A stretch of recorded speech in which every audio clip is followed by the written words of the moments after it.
कि जो कल का लेक्चर था वो आप लोगों को समझ आया होगा और आप लोगों ने उसकी प्रैक्टिस भी की होगी। सो अगर कल के लेक्चर से रिलेटेड किसी का कोई क्वेश्चन है तो then you can ask, otherwise we will move forward towards today's lecture that is on types of locks in packaging designs. अगर सबको क्लियर है then you can raise your hands, then we will move forward.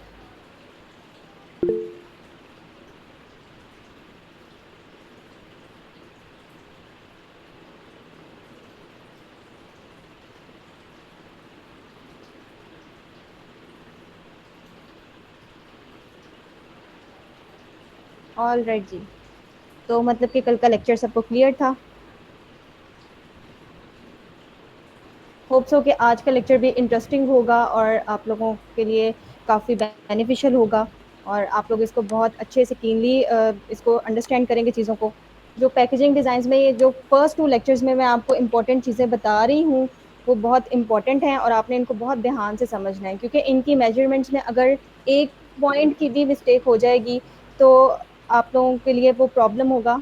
और वो problematic इस तरह से होगा कि आपका जो पैकेजिंग डिज़ाइन होगा वो वर्थलेस हो जाएगा, वो यूज़लेस बिल्कुल डिज़ाइन होगा, उसकी कोई वर्थ नहीं रहेगी, क्योंकि जो प्रोडक्ट है वो उसके अंदर एडजस्ट नहीं होगा। तो आप लोगों ने जो आज के भी लेक्चर है वो भी बहुत ध्यान से आप लोगों ने समझना है और बहुत ध्यान से आप लोगों ने जो उसकी मेजरमेंट्स मैं आपको बताऊंगी वो आपने नोट डाउन करते जाना है साथ साथ, ताकि आप लोगों के लिए बाद में जब आप प्रैक्टिस करें तो आसानी हो। ठीक है जी, सो लेट्स स्टार्ट। आज हम लोग देखेंगे types of locks in packaging design. और इसमें जो टाइप्स हैं लॉक की वो हैं, एक है ऑटो लॉक और एक है स्नैप लॉक बॉक्सेस। एक ऑटो लॉक बॉक्सेस कौन से होते हैं और स्नैप लॉक बॉक्सेस कौन से होते हैं, ये जब हम लोग बनाएंगे तो हम लोग साथ साथ इनके बारे में देखते जाएंगे। अदरवाइज अगर मैं बिल्कुल स्टार्ट में दोनों आप लोगों को एक साथ समझा दूंगी तो वो थोड़ा सा आप लोगों के लिए मिक्सअप हो जाएगा चीज़ें। तो हम लोग स्टार्ट करते हैं इसकी प्रैक्टिकल वर्किंग। चलिए इलिस्ट्रेटर पे चलते हैं और यहाँ पे मैं आप लोगों को पहले दिखाऊं, मैंने सेव करके रखे थे कुछ ऑटो लॉक और स्नैप लॉक भी। मैं आप लोगों को पहले दिखाऊं कि ये ऑटो लॉक है क्या चीज़, किस बला का नाम है ऑटो लॉक।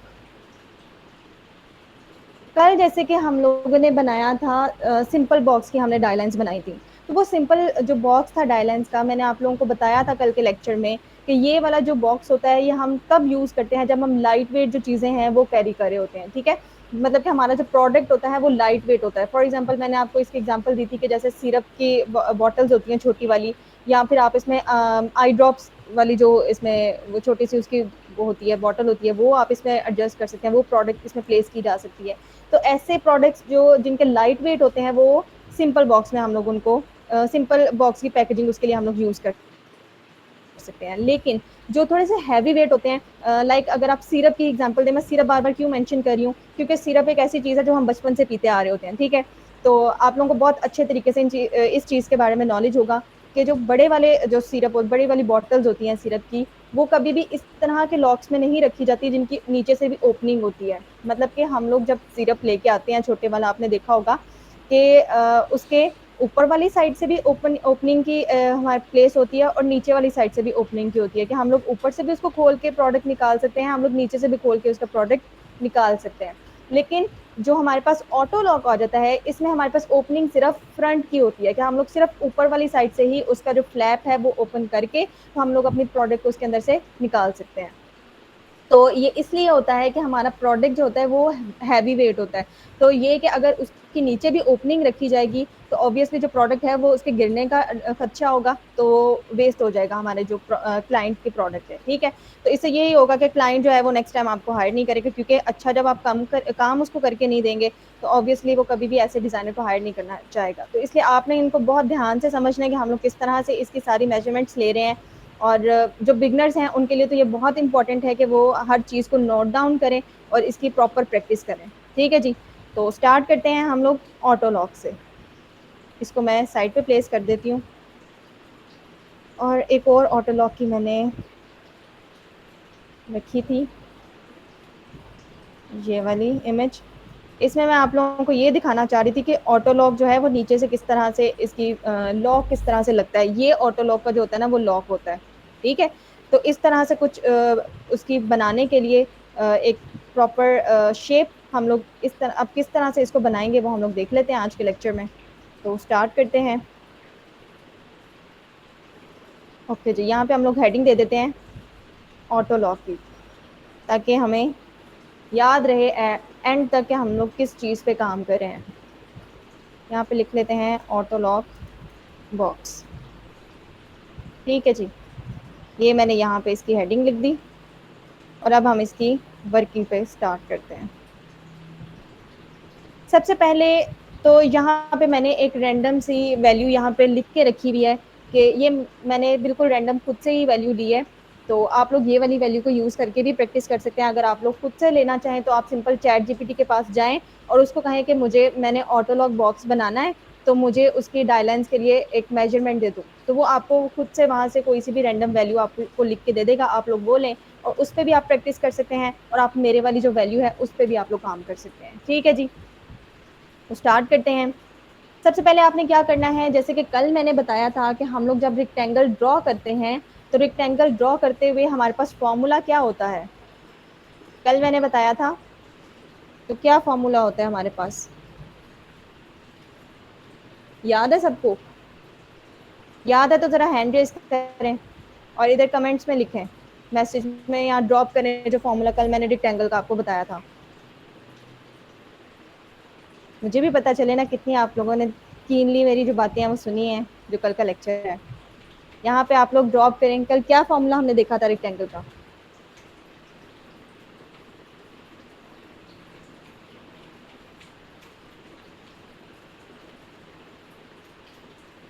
जल्दी जल्दी क्विकली यहाँ पे ड्रॉप करें। हाँ जी, लेंथ इनटू हाइट। ओके जी, तो हमारे पास रेक्टेंगल का फॉर्मूला था लेंथ इनटू हाइट। तो अब हमारे पास, जैसे कि हम लोगों ने कल देखा था कि अगर हमें क्लाइंट कुछ नहीं बताता कि हमारी लेंथ क्या है, हमारी हाइट क्या है, हमारी विड्थ क्या है, तो हम लोग उसको किस तरह से अंडरस्टैंड करेंगे कि हमारे पास जो पहली वैल्यू होगी वो हमारी लेंथ होगी, सेकेंड वाली जो वैल्यू होगी वो हमारे पास विड्थ आ जाएगी उसकी, और थर्ड प्लेस पे जो हमारे पास वैल्यू आ जाएगी वो हमारी क्या होगी, हाइट होगी। ठीक है जी, तो यहाँ से हम लोग रेक्टेंगल टूल लेंगे और यहाँ पे एक क्लिक कर देंगे सिंपल अपने आर्ट बोर्ड पे। जब हम क्लिक करेंगे तो हमारे पास इस तरह का पैनल ओपन हो जाएगा। ठीक है, डायलॉग बॉक्स सॉरी ओपन हो जाएगा। इस डायलॉग बॉक्स में आप लोग अपनी वैल्यूज ऐड करेंगे तो वो आपको एक रेक्टेंगल बना के दे देगा। तो मेरे पास यहाँ पे इसकी लेंथ आ रही है 10 सेंटीमीटर और इसकी विड्थ हाइट आ रही है सॉरी 18। ठीक है जी, ओके करूँगी तो ये उसने मुझे एक रेक्टेंगल बना के दे दिया है। बट कल मैंने आप लोगों को बताया था कि हम लोग जो डायलाइंस हैं वो हम कभी भी उसमें फिल में नहीं बनाते। आपने इसको स्ट्रोक में चेंज कर लेना है, फिर आपने इस पे जो वर्किंग है वो करनी है। वो फिर क्यों नहीं करते, क्योंकि हमारे पास हमने जब डिफरेंट बॉक्सेस की साइड्स को हम एक दूसरे के साथ अटैच करते हैं तो वो ओवरलैप होने का हमें डर होता है कि कहीं ओवरलैप ना हो जाए। ओवरलैप होगी तो उसके साइज जो है उसमें डिफरेंस आ जाएगा और एट द एंड बॉक्स खराब हो जाएगा। तो आपने हमेशा इसके स्ट्रोक में काम करना है। ठीक है जी, अब मैंने एक तो यहाँ पे रेक्टेंगल ड्रॉ कर ली, मैंने फ्रंट साइड इसकी बना दी। ठीक है, यहाँ आप कह लें कि मैंने बैक साइड इसकी सिरप की बना दी।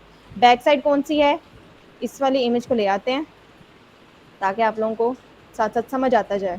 ये कल वाली ही इमेज है, हम लोग यूज़ करेंगे जस्ट आपको समझाने के लिए कि फ्रंट और बैक क्या है। अभी ये तो इसके फ्रंट है ना, तो इसके जो पिछले वाली साइड पे यहाँ पे सेम इसी तरह की एक सरफेस है, वो मैंने यहाँ पे अभी ड्रॉ कर ली है। ठीक है जी, अब मैं इसकी ये वाली साइड इसकी मैं ये वाली साइड अब बनाने लगी हूँ। ये वाली साइड अब मैं बनाने लगी हूँ। तो इसके लिए हमारे पास इसकी वैल्यू इस क्या करेंगे, हम लोग इसकी एक कॉपी जनरेट पे इसकी एक कॉपी जनरेट कर ली। ठीक है जी, एक कॉपी जनरेट कर ली, लेकिन ये तो इसकी जो विड्थ है वो सेम आ रही है मेरे पास, इसकी जो लेंथ है वो सेम है। तो मैं मेरे पास यहाँ पे इसकी वैल्यू क्या दी है क्लाइंट ने, 8 सेंटीमीटर। तो वो मैं कैसे चेंज करूँ, यहाँ से प्रॉपर्टीज का पैनल यहाँ पे मेरे पास ओपन है, मैं सिंपल उसका रेफरेंस पॉइंट कर लूंगी। अगर मैं राइट रखती हूँ तो मेरी जो यहाँ से मेजरमेंट में कमी आएगी वो इस वाली साइड से आएगी और मेरे जो शेप है वो इस तरफ मूव कर जाएगी। लेकिन अगर मैं इसका रेफरेंस पॉइंट ये लेफ्ट वाला सेलेक्ट करती हूँ तो मेरी जो शेप है वो राइट वाली साइड से कम होगी और लेफ्ट वाली साइड ऐसे ही यहाँ पे प्लेस हुई रहेगी, यहाँ पे डिसप्लेस नहीं होगी। ठीक है जी, तो क्या करेंगे, सिंपल आपने इसको सेलेक्ट करना है, यहाँ से इसका आपने रेफरेंस पॉइंट सेलेक्ट करना है जी। रेफरेंस पॉइंट मैंने इसका लेफ्ट रख लिया। अब इसकी जो विड्थ है वो मैं कम करके जितनी मुझे गिवन है 8 सेंटीमीटर, वो मैंने यहाँ पे लिख दी। और अब आप देखेंगे कि जो लेंथ कम हुई है वो इस राइट वाली साइड से हुई है, लेफ्ट वाली जो साइड की उसकी लेंथ है वो सेम की सेम ही रही है, जो विड्थ उसकी जो कम हुई है वो सेम वहाँ पे रही है। ठीक है जी, डिस्प्लेस नहीं हुई मेरी शेप। अब मैं क्या करूंगी कि इन दोनों की मैं कॉपी एक जनरेट कर लूंगी। मुझे दोबारा से यहाँ पे शेप्स ड्रॉ करने की जरूरत नहीं है, सिंपल मैं यहाँ पे क्लिक करके तो शिफ्ट और आल्ट की को प्रेस करके क्लिक करके ड्रैग करूंगी और ये मैंने यहाँ पे एक कॉपी इसकी जनरेट कर ली है। ठीक है जी, यहाँ तक क्लियर हो गया आप लोगों को? यहाँ तक कोई कंफ्यूजन तो नहीं किसी को?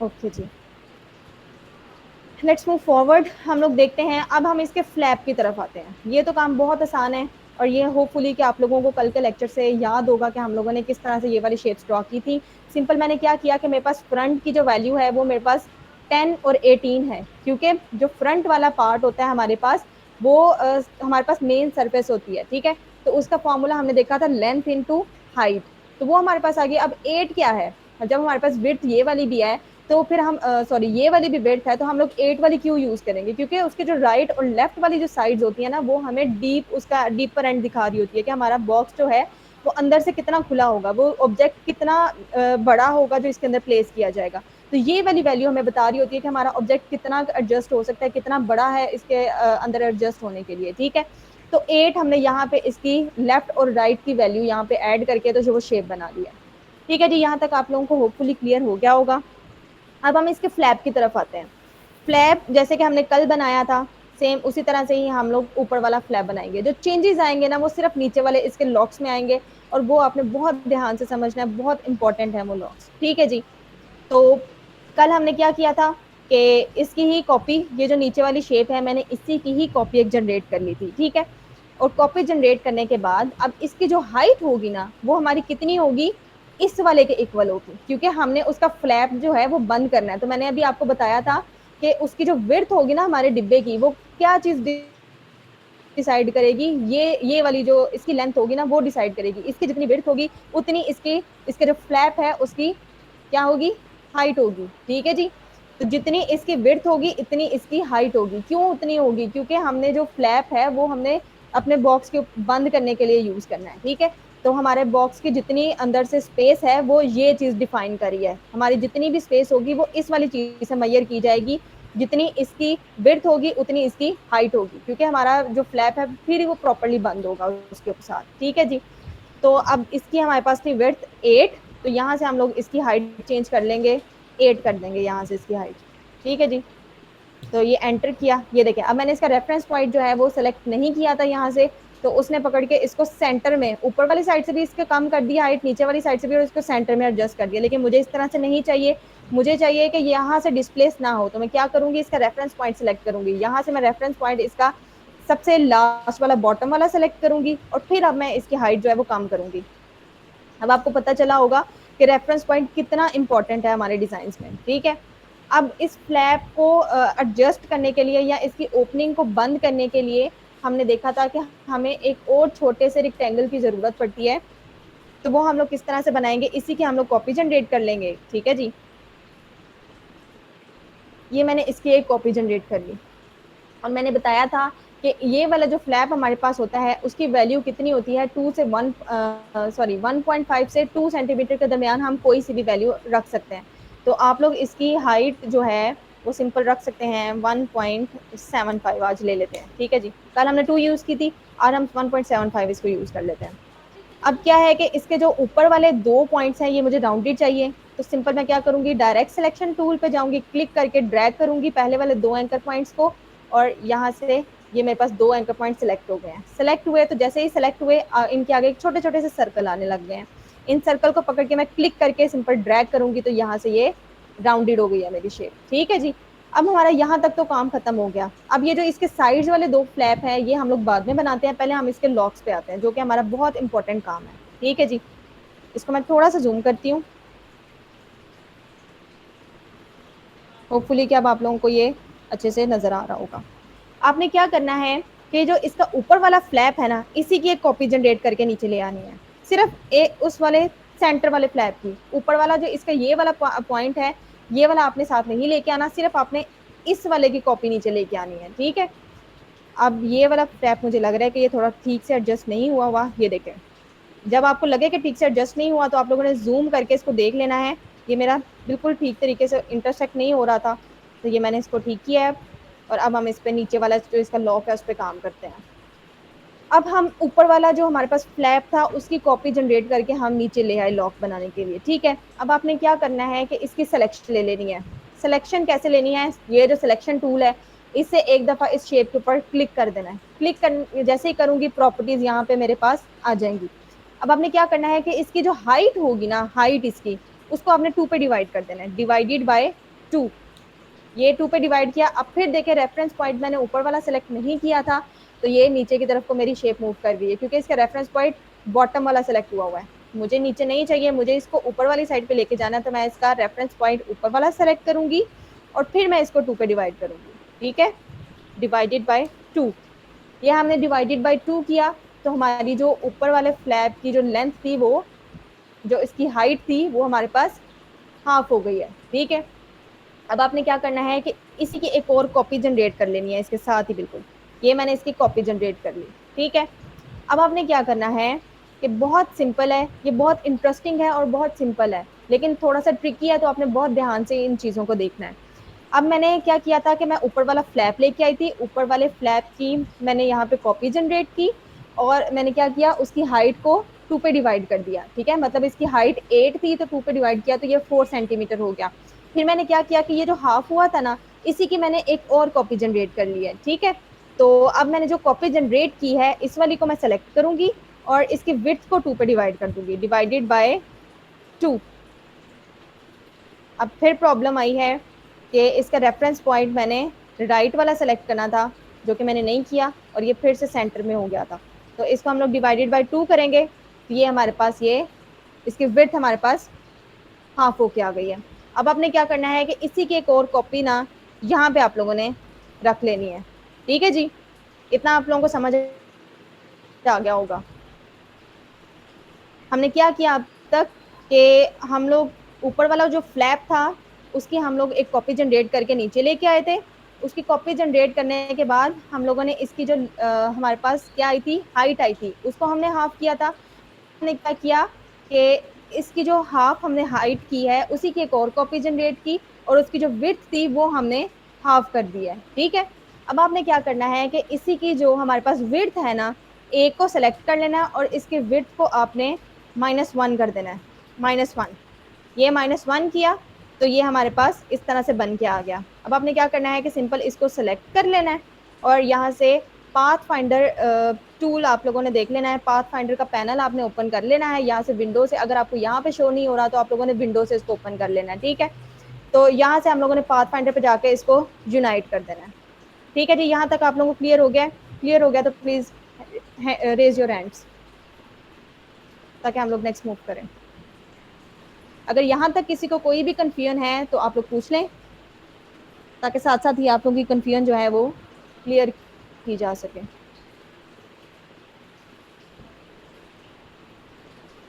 ठीक है जी, सबको क्लियर है? चलें ठीक है, वेरी गुड। अच्छा जी, अब हम क्या देखेंगे कि यहाँ तक तो हमने काम कर लिया, ठीक है। अब आपने क्या करना है कि एक लाइन सेगमेंट आपने ड्रॉ करनी है।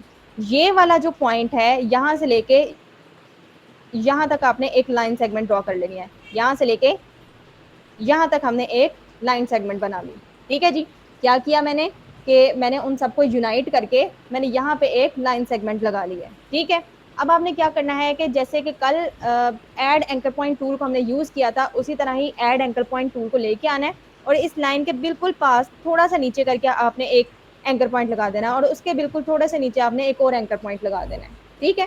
क्या किया कि एक लाइन सेगमेंट ली, लाइन सेगमेंट लगाने के बाद उस लाइन सेगमेंट के बिल्कुल थोड़ा सा नीचे मैंने एक एंकर पॉइंट लगाया और उसके नीचे एक और एंकर पॉइंट लगा दिया, ठीक है। यहाँ पे 2 एंकर पॉइंट्स मैंने लगाए हैं।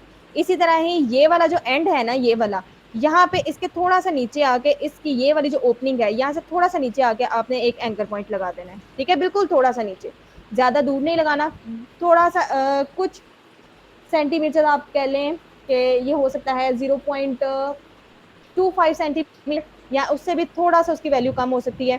तो इतना आप लोगों ने यहाँ पे ना इसके एंकर पॉइंट लगा लेना है। अब आपने क्या करना है कि डायरेक्ट सिलेक्शन टूल का काम आ गया हमारे पास। अब आपने इसकी सिलेक्शन लेनी है इन एंकर पॉइंट्स की, ठीक है। और ये वाला जो सेंटर वाला एंकर पॉइंट है ना, मैं जूम करके आपको दिखाती हूँ, ये वाला जो सेंटर वाला एंकर पॉइंट होगा ना, आपने इसको पकड़ के इसके साथ ऐसे मिला देना है, बस बस इतना सा काम करना है, ठीक है। और यहाँ से आपने क्या करना है, अब हमारे पास यहाँ पे ये जो प्रेफरेंसेस ऊपर लिखे आ रहे हैं, इसका काम आ गया। अब मैं चाह रही हूँ कि ये 1.5 सेंटीमीटर इस तरफ को मूव कर दे। तो अब मैं इसको 1.5 सेंटीमीटर अगर रैंडमली करूंगी या खुद से अंदाजे से करूंगी, तो वो उसकी वैल्यू कम या ज्यादा हो सकती है। तो अगर हम इसको बिल्कुल परफेक्टली करना चाह रहे हैं 1.5 सेंटीमीटर इस तरफ को मूव, तो हम लोग किस तरह से करेंगे, यहाँ से प्रेफरेंसेस में जाएंगे। प्रेफरेंसेस में जाके आपने यहाँ पे इसकी वैल्यू लिख देनी है 1.5 सेंटीमीटर, ठीक है। ये मैंने लिख दिया। अब मैंने, जी क्वेश्चन है किसी का, एंकर पॉइंट्स दोबारा बता दें। जी ठीक है,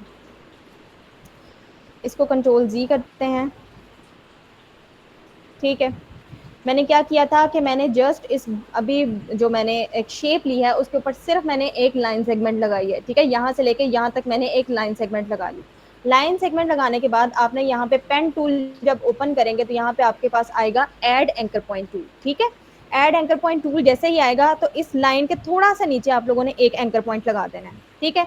और उसी तरह ही इसके थोड़ा सा और नीचे आपने एक और एंकर पॉइंट लगा देना है। दो एंकर पॉइंट्स आप लोगों ने यहाँ पे लगाने हैं, एक थोड़ा सा नीचे और उस जो एंकर पॉइंट लगाया होगा उससे थोड़ा सा नीचे एक और एंकर पॉइंट लगा देना है, ठीक है। उसी तरह ही ये वाला जो इसकी ये वाली ओपनिंग है, इस वाली साइड पे आप लोगों ने इसके थोड़ा सा नीचे यहाँ पे एक एंकर पॉइंट लगा देना है, ठीक है। सिर्फ ये 3 एंकर पॉइंट्स अभी लगाए हैं हमने, 2 हमने यहाँ पे लगाए हैं और एक हमने यहाँ पे लगाया है, ठीक है। अब हम जाएंगे डायरेक्ट सिलेक्शन टूल पे, और ये जो सेंटर वाला एंकर पॉइंट होगा ना, ऊपर वाले और नीचे वाले के दरमियान वाला जो एंकर पॉइंट होगा, इसको आप लोगों ने क्लिक करके तो ये वाली जो लाइन होगी ना इसके साथ मिला देना है, ठीक है। सिर्फ क्या करना है कि ये वाला जो एंकर पॉइंट है इसको पकड़ के यहाँ पे इसके साथ मिला देना है, इस वाली लाइन के साथ, सिर्फ इतना सा काम है। फिर हमने क्या किया था कि मैं चाह रही हूँ कि ये वाला जो एंकर पॉइंट है ना, वो यहाँ से 1.5 सेंटीमीटर इस तरफ को मूव कर जाए, लेफ्ट वाली साइड पे। तो अब अगर मैं रैंडमली इसको इस तरह से पकड़ के ऐसे मूव कराती हूँ तो मुझे तो पता नहीं चलेगा कि 1.5 सेंटीमीटर मूव किया, 2 सेंटीमीटर किया है या कितना सेंटीमीटर ये मूव कर गया। तो इसको बिल्कुल परफेक्टली मूव कराने के लिए आपने क्या करना है कि आप लोग जब कोई भी चीज़, आप हर चीज़ को डीसेलेक्ट कर देंगे तो आप लोगों के पास यहाँ पे ऊपर जो है प्रॉपर्टीज़ में आपको यहाँ प्रेफरेंसेस लिखा हुआ नजर आएगा। प्रेफरेंसेस पे आपने क्लिक करना है और यहाँ पे आप लोगों ने लिख देना है 1.5 सेंटीमीटर। इससे क्या होगा कि हमारा जो कीबोर्ड से हम लोग जितना भी वैल्यू इंक्रीज या डिक्रीज करेंगे वो 1.5 सेंटीमीटर ही अब होगी, ठीक है। अब सिंपल मैं इस एंकर पॉइंट को सिलेक्ट करूंगी और मेरे जो कीबोर्ड के ऊपर 4 एरोज बने हुए हैं ना, अपवर्ड, डाउनवर्ड, राइट और लेफ्ट के, इस एंकर पॉइंट को सिलेक्ट करके सिर्फ जो लेफ्ट वाला मेरे पास एरो होगा उसके ऊपर एक क्लिक कर देना है, तो ये 1.5 सेंटीमीटर मूव कर देगा। मैंने किसी की को प्रेस नहीं किया, कुछ भी नहीं किया, सिर्फ मैंने क्या किया है कि प्रेफरेंसेस में जाके उसकी वैल्यू जो है वो मैंने 1.5 सेंटीमीटर लिख दी है, ठीक है। अब उसको क्या, इससे क्या हुआ कि जो मेरा कीबोर्ड है उसको इंडिकेशन मिल गई है कि अब जब भी मैं एरो को प्रेस करूंगी तो वो 1.5 सेंटीमीटर ही मूव करेगा, वो ना इससे ज्यादा मूव करेगा ना इससे कम करेगा, सिर्फ 1.5 सेंटीमीटर ही मूव करेगा एक सिंगल क्लिक पे, ठीक है जी। इसके बाद हम लोग क्या करेंगे कि ये वाला एंकर पॉइंट भी सिलेक्ट करेंगे और इसको भी राइट वाले एरो से क्लिक करके 1.5 सेंटीमीटर इस तरफ को मूव करवा देंगे, ठीक है जी। यहाँ तक क्लियर हो गया आप लोगों को?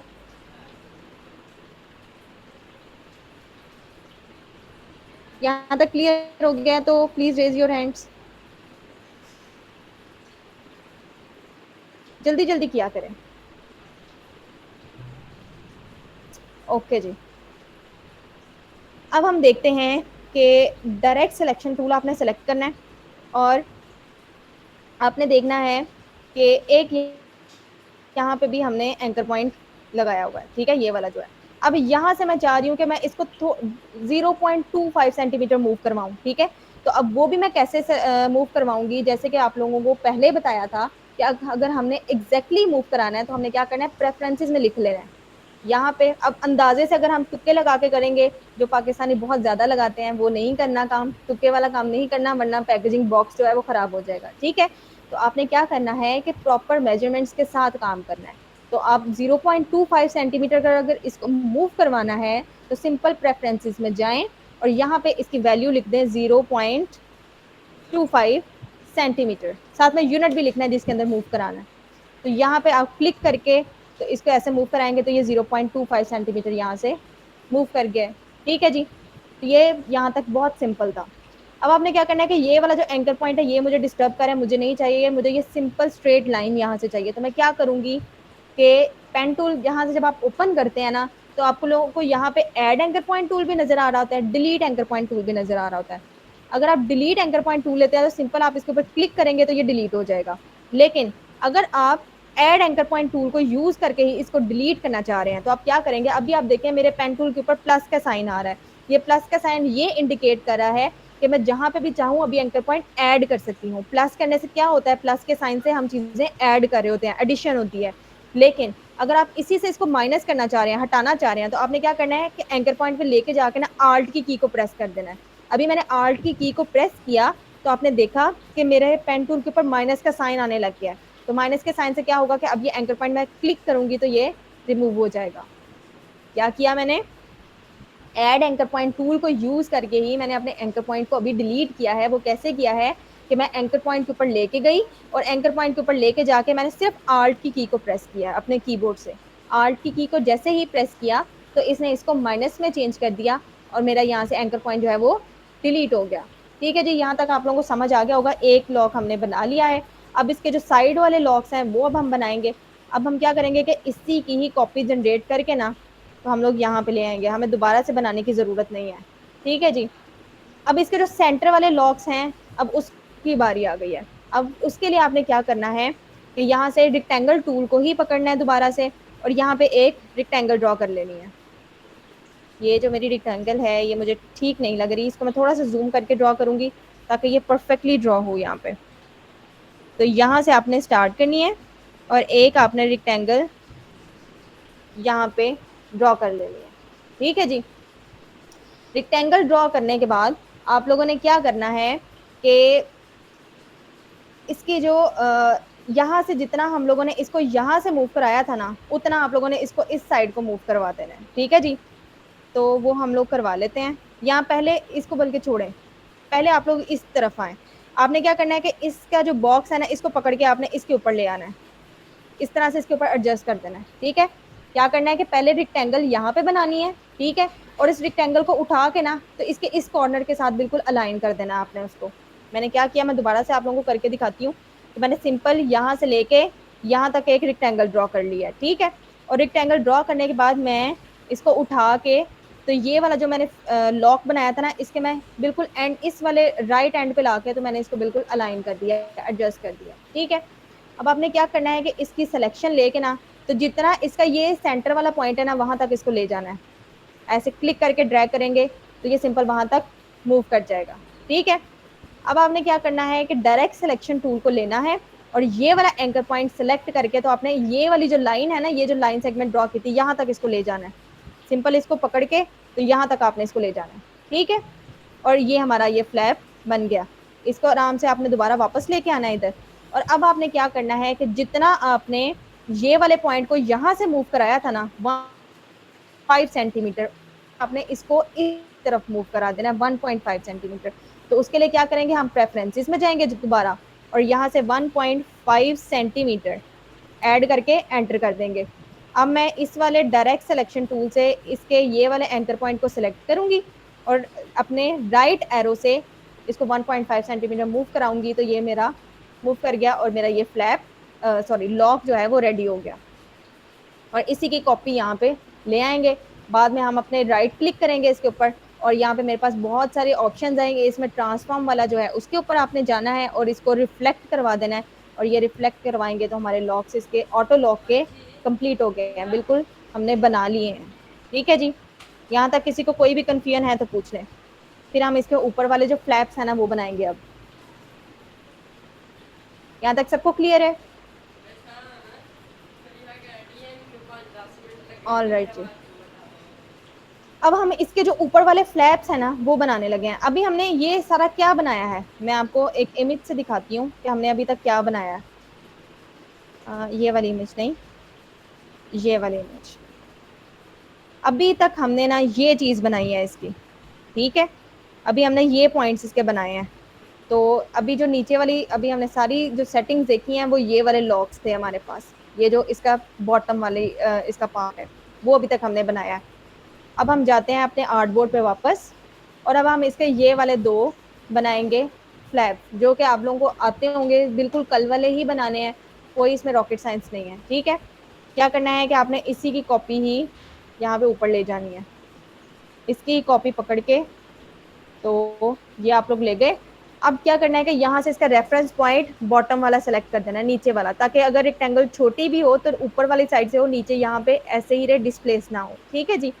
तो इसकी अब हाइट हम लोगों ने कम करनी है, और मैंने आप लोगों को कल बताया था कि ये वाले जो फ्लैप्स होते हैं, हमारे जो ओरिजिनल फ्लैप होता है उसकी हाफ से थोड़ा सा ज्यादा होती है इनकी वैल्यू। ठीक है, इनकी हाइट जो है, हमारे ये वाला जो फ्लैप होता है ना मेन, जिसने बंद होना होता है, उस वाले के हाफ से थोड़ी सी ज्यादा इसकी वैल्यू होती है। तो इसकी हाइट फॉर एग्जाम्पल ये है हमारे पास, इसकी हाइट है 8 सेंटीमीटर, तो इसको हम लोग, इसका हाफ होगा 8 सेंटीमीटर का 4 सेंटीमीटर, तो इसके हाफ से थोड़ी सी ज्यादा रखनी है, तो आप इसको 5 सेंटीमीटर रख लें या 5.5 रख लें, ये आप लोगों पे बेस करता है। मैंने 5.5 सेंटीमीटर इसको रखा। ठीक है जी, इसी की कॉपी में जनरेट करके इस साइड पे ले आऊंगी। ठीक है, अब आपने क्या करना है, जैसे कल मैंने आप लोगों को बताया था कि जुगाड़ नहीं लगाना, आप लोगों ने यहाँ से इसको थोड़ा सा मूव करवाना है, तो वो प्रॉपर मेजरमेंट्स के साथ करवाना है, ऐसे ही पकड़ के नहीं करना। तो क्या करेंगे, रेक्टेंगल टूल लेंगे और यहाँ पे अपने आर्ट बोर्ड पे क्लिक करेंगे, तो यहाँ से 1 सेंटीमीटर का आपने एक स्क्वायर ड्रॉ कर लेना है। ठीक है, ये मैंने एक स्क्वायर ड्रॉ कर दिया। अब मैं इस स्क्वायर को उठा के तो यहाँ पे लेके आऊंगी, और अब मुझे यहाँ पे इसकी एक और कॉपी ऊपर चाहिए, लेकिन उसकी हाइट जो है वो हाफ चाहिए। तो मैं क्या करूंगी कि इसका जो वो होगा मेरे पास रेफरेंस पॉइंट, वो बॉटम वाला सिलेक्ट करूंगी, और हाइट इसकी 0.5 कर दूंगी। अभी 1 था ना, तो 1 का हाफ कितना होता है, 0.5। अगर आप किसी को नहीं पता तो वो सिंपल, जब हाफ करना हो ना तो डिवाइडेड बाय 2 लिख दिया करें यहाँ पे। अभी मैं आपको लिख के दिखाती हूँ, यहाँ पे 1 है ना, तो ये डिवाइड का वो लगा के आपने साइन, तो यहाँ पे 2 लिख देना है, तो आपकी हाइट जो है वो हाफ हो जाएगी। ठीक है, फिर आपने क्या करना है कि इसी की एक कॉपी यहाँ पे लेके आनी है। ये सेम कल वाला प्रोसीजर है, कल आप लोगों को बहुत अच्छे से ये याद होगा। और फिर हमने क्या करना था, यहाँ से हम लोग गाइड्स लेके आए थे, क्योंकि हमने यहाँ पे क्या करना है, एंकर पॉइंट्स लगाने हैं। तो ये गाइड्स मैं लेके आ रही हूँ। ठीक है जी, ये मैं गाइड्स ले आई। अब आपने क्या करना है कि ये वाले जो बॉक्सेस बने हुए हैं ना, इनको आपने हटा देना है, क्योंकि अगर मैं एंकर पॉइंट इनको मतलब इनको यहाँ पे प्लेस करके लगाऊंगी ना, तो जो मेरे एंकर पॉइंट्स लगेंगे वो इन बॉक्सेस के ऊपर लगेंगे, लेकिन मुझे इस वाली जो शेप है ना, इसके ऊपर एंकर पॉइंट्स लगाने हैं, मुझे बॉक्सेस के ऊपर नहीं लगाने, क्योंकि एडिटिंग मैंने इसके ऊपर करनी है, उन पे नहीं करनी।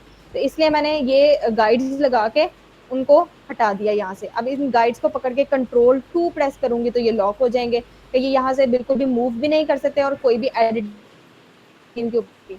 अब एंकर पॉइंट टूल लेंगे यहाँ से, ऐड एंकर पॉइंट टूल। ठीक है जी, तो अब आपने क्या करना है, एक एंकर पॉइंट इधर लगा देना है, एक एंकर पॉइंट यहाँ पे लगाएंगे, और एक एंकर पॉइंट इस जगह पे लगा देंगे, और ये हमारे एंकर पॉइंट लग गए। अब आपने क्या करना है कि ये जो गाइड्स लॉक किए थे इनको हटा देना यहाँ से, और हटाएंगे कैसे, Alt+Ctrl+2 प्रेस करना है। ये हमारे पास इसकी शॉर्टकट की है। अगर आपको शॉर्टकट नहीं आता तो आपने सिंपल क्या करना है कि अगर ये हमारे पास लॉक होंगे ना, फॉर एग्जांपल ये लॉक है मेरे पास, तो मैंने इनको अनलॉक करना है, तो आपने ऑब्जेक्ट में जाना है, ऑब्जेक्ट में जाके अनलॉक ऑल पे क्लिक करेंगे, तो ये आपके गाइड्स अनलॉक हो जाएंगे, और इनको मैं अब यहाँ से डिलीट कर दिया। अब मैं क्या करूँगी कि यहाँ से पकड़ के, तो अब आप देखिएगा, जब मैं इसको, अब मैं इसको मूव करना चाह रही हूँ 1 पिक्सल सिर्फ आगे, लेकिन मैंने इसकी सेटिंग रखी थी 1.5 की प्रेफरेंसेस में, तो ये पूरा 1.5 ही इसको इसने मूव करवा दिया, लेकिन मुझे सिर्फ 2 पिक्सल इसको आगे लेके जाना है। तो फिर प्रेफरेंसेस में जाके इसकी सेटिंग को चेंज कर देंगे, यहाँ पे 1 पिक्सल लिख देंगे, 1 px लिखेंगे, तो ये सिर्फ 1 पिक्सल आगे जाएगा। ठीक है, तो इसको 1 पिक्सल ये मूव कर गया, फिर इसी तरह एक और क्लिक करेंगे तो ये एक और पिक्सल आगे चला जाएगा। ठीक है, उसी तरह ही इस तरफ से भी, इसी तरह 2 दफा क्लिक करेंगे तो ये 2 पॉइंट्स आगे चला जाएगा। इसी तरह ही इधर क्लिक करके राइट वाला एरो क्लिक करेंगे तो ये 1 पॉइंट आगे चला जाएगा। फिर इधर से क्लिक करके शिफ्ट की को प्रेस करके तो लेफ्ट वाली साइड वाला एरो क्लिक करेंगे तो ये इस तरफ को मूव कर जाएगा, और ये हमारा फ्लैप रेडी हो गया। फिर आपने क्या करना है, ये वाले फ्लैप को रखने की ज़रूरत नहीं है, सिंपल इसको डिलीट कर दें। और ये वाले ही फ्लैप को उठा के तो इधर ले आए, इसको इधर लेके आए और ट्रांसफॉर्म में जाना है, फिर इसको रिफ्लेक्ट करवा लेना है और इट्स डन। हमारा ऑटो लॉक जो है वो रेडी हो गया। अब तक हमने इसका ब्लीड नहीं बनाया, अभी हमने इसके क्रीजिंग पॉइंट्स नहीं बनाए, वो अब हम बनाएंगे। अगर यहाँ तक किसी का कोई क्वेश्चन है डाई लाइंस तक तो आप लोग पूछ लें। किसी की कोई भी कंफ्यूजन है यहाँ तक? ओके जी,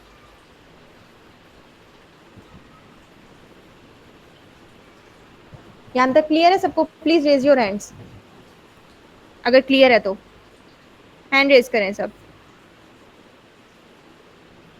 आज का लेक्चर थोड़ा सा ट्रिकी है और आपको थोड़ा सा मुश्किल लग रहा होगा, लेकिन अगर आप जब इसकी प्रैक्टिस करेंगे ना तो ये बहुत आसान है। आप लोग इसकी 2-3 दफा इसको प्रैक्टिस करेंगे, इसकी तरफ देख के बनाएंगे लेक्चर की तरफ, तो आप लोगों के इसके ऊपर ग्रिप अच्छी आ जाएगी, फिर आप बिना देखे भी इसको बना पाएंगे। तो थोड़ा सा ये ट्रिकी है आज का लेक्चर, इसको आप अगर ध्यान से समझेंगे तो बहुत अच्छे से आपको समझ आएगा और इंशाल्लाह आप लोग इसको अप्लाई भी कर पाएंगे। ठीक है, तो आपने इसको ध्यान से देखना है कि किस तरह से कर रहे हैं। अब हम इसकी ब्लीड बनाते हैं। ब्लीड बनाने का जो प्रोसीजर है वो बिल्कुल सेम कल वाला ही है। क्या करना है, इस पूरे की कॉपी लेनी है, ठीक है, कंट्रोल सी, और क्या करना है, कंट्रोल एफ, ठीक है, कंट्रोल एफ कर दिया और इसको हाइड कर देना है कंट्रोल 3 करके। कंट्रोल 3 करके मैंने इसको हाइड कर दिया। अब मैंने क्या करना है कि इस पूरे की सिलेक्शन लेनी है, यहाँ से पकड़ के इसको यूनाइट कर देना है। यूनाइट करने के बाद इफेक्ट्स में जाएंगे, वहाँ से पाथ वाला जो हमारे पास ऑप्शन है उसके ऊपर क्लिक करेंगे, ऑफसेट पाथ आएगा और ऑफसेट से जितनी वैल्यू वो गिवन है बाय डिफॉल्ट वो जितनी दे रहा है आप लोगों ने ओके कर देना है। वैसे मैंने आप लोगों को इसकी वैल्यू बताई थी कि जो ब्लीड हम लोग लेते हैं वो 3 मिलीमीटर, हम लोग खुद से अगर हमें ऐड करनी पड़े तो हम 3 मिलीमीटर हम लोग ऐड करते हैं, लेकिन बाय डिफॉल्ट ये उतनी ही ऐड कर रहा है यहाँ पे, ठीक है। तो मैंने उसको ओके कर दिया।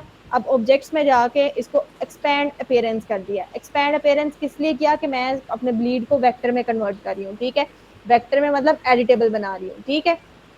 तो अब आपने इसका फिल ऑन कर देना है और इसका कोई और लाइट सा कलर ले लेना ताकि हमारी जो नीचे वाली लाइंस हैं वो हमें यहाँ पे प्रॉपर नजर आए, ठीक है।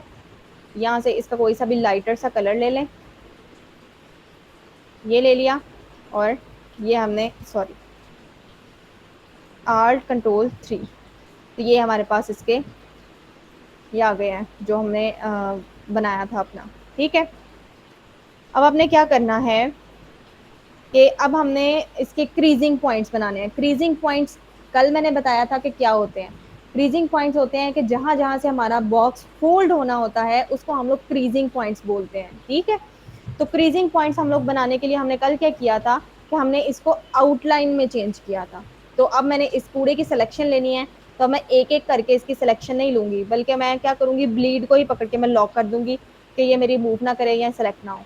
अब मैं क्या करूंगी, इस पूरे को क्लिक करके ड्रैग करके सेलेक्ट कर लूंगी, फिर मैं जाऊंगी पाथ फाइंडर में। पाथ फाइंडर में जाके तो ये आउटलाइन वाला जो ऑप्शन है ना इसके ऊपर एक सिंगल क्लिक कर दूंगी, ठीक है। तो सिंगल क्लिक करने से क्या हुआ कि ये मेरे जो स्ट्रोक है ये आउटलाइन में चेंज हो गया। आउटलाइन में चेंज करने से क्या होगा कि अब ये सारी जो है ना ये एक एक लाइन में चेंज हो गई है, ये अब शेप नहीं है, ये सिंगल लाइंस है। ये देखिए ये एक सिंगल लाइन है, ये वाली भी एक सिंगल लाइन है। आउटलाइन में चेंज करने से ये हो गया है। तो इससे ये होगा कि जो जो जहां जहां से हमारा बॉक्स जो है वो फोल्ड होना होगा ना वहां से हम लोग उसका कलर चेंज कर देंगे उस लाइन का, या फिर हम उसको डैश लाइन में चेंज कर देंगे। तो मैं उसको डैश लाइन में चेंज कर देती हूँ। मैं सिंपल यहाँ से पकड़ के इसको क्लिक करूंगी और इसको भी क्लिक करूंगी, इसको भी क्लिक करूंगी, इसको भी, ये भी फोल्ड होगा, ये भी फोल्ड होगा, ये भी फोल्ड होगा, ये भी फोल्ड होगा,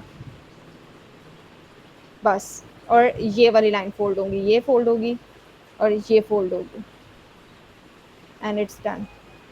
एक पॉइंट हमने मिस किया है और वो किसी ने बताया भी नहीं। क्या पॉइंट मिस हुआ है भला हमारा, बताएं आप लोग। एक पॉइंट मैं मिस कर गई हूँ और वो यहाँ पे किसी को पता भी नहीं चला कि एक पॉइंट हम लोगों ने मिस किया, और वो मेन पॉइंट है हमारे यहाँ पे डिजाइन का। क्या पॉइंट मिस हुआ है बताएं। हाँ जी, मैंने इसका पेस्टिंग एरिया नहीं बनाया, तो वो पेस्टिंग एरिया हम लोग मिस कर गए हैं। वो हम लोग क्या करेंगे कि इसको कंट्रोल-Z कर लेते हैं, क्योंकि हमने अब ब्लीड बना ली है ना, तो उसकी सेपरेटली अब हम ब्लीड नहीं बनाएंगे। दोबारा हम लोग इसको दोबारा कर लेते हैं। ठीक है, तो हम लोगों ने इसका पेस्टिंग एरिया रह गया था, हम लोगों से क्या करना है, यहाँ पे एक आप लोगों ने रिक्टेंगल लेनी है। ठीक है, और इसका आप लोगों ने विड्थ इसकी कम करके तो 1.75 ले लेनी है। 1.75, 1.5 से 2 सेंटीमीटर के दरमियान आप कुछ भी इसकी वैल्यू ले सकते हैं। इसका रेफरेंस पॉइंट आप लोगों ने देख लेना है, यहाँ से रेफरेंस पॉइंट में राइट वाला क्लिक करी हूँ। विड्थ इसकी लेंगे 1.75 और ये हमारे पास इसका पेस्टिंग एरिया बन गया है। ठीक है, इसको क्लिक करके शिफ्ट के साथ 2 पॉइंट्स मूव किया, यहाँ से भी क्लिक करके शिफ्ट के साथ 2 पॉइंट्स अंदर को मूव कराएंगे तो ये हमारा पेस्टिंग एरिया भी रेडी हो गया।